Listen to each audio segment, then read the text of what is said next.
These next few weeks, you'll be one of the soloists in this wonderful Shaw Celebration concert of all these great choral favorites that were Shaw hallmarks, including the Coronation Mass, in which you're going to be the soloist.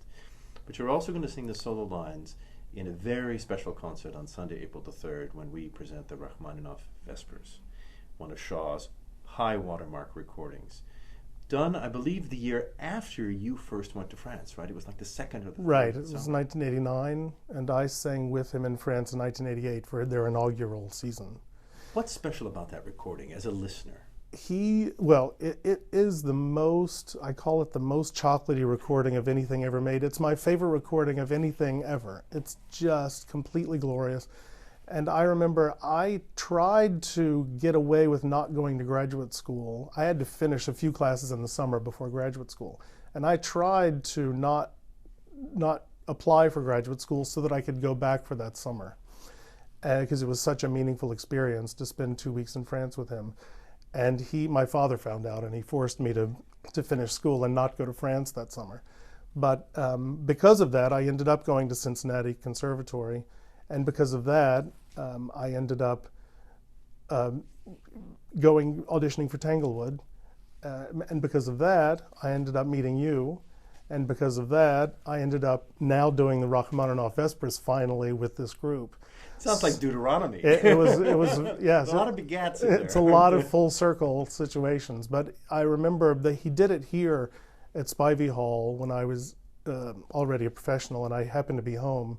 And I couldn't go to the concert, so he said, "Oh, just come listen to a rehearsal." And I remember sitting there and just being mesmerized for the entire rehearsal. It was basically a run-through. And it was just astonishing to finally hear it live when I'd heard it on the recording so many times. What's your final memory of Mr. Shaw? His very last concert was a Messiah here in Atlanta. He was scheduled to do 3, and he only did 2, and he was down on his back.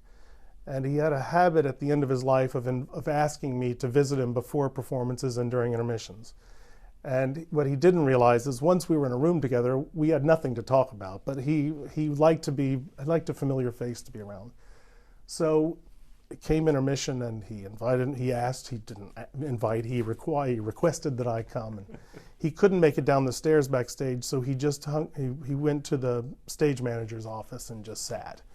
So we were talking, and he told me a joke, a very irreverent Christmas joke that had something to do with a Christmas tree and an elf. I don't remember the joke. And I remember it wasn't funny, but he thought he loved body humor, and he giggled.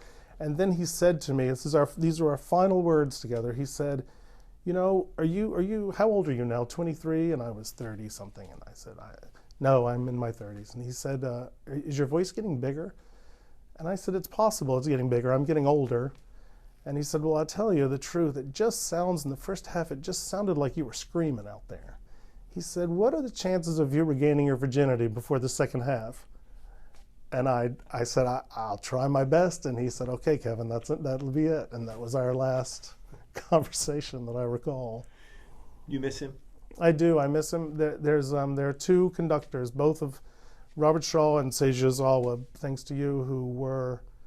I've never been on stage with another presence like that made you sing better than you can sing. And were with you every step of the way, leading or following or both. It was... I knew when Shaw passed, I would never experience that again. And when Seiji semi-retired, I knew I would never experience that. So now I'm just left with memories. But beautiful ones? Oh, unbelievable. He was a real mentor to me, and he let it be known through other people that I was meaningful to him, that I was someone that came from Atlanta through his system and became his soloist. And that meant a lot to him, and it meant a lot to me. Thank you, Rick. Sure, my pleasure.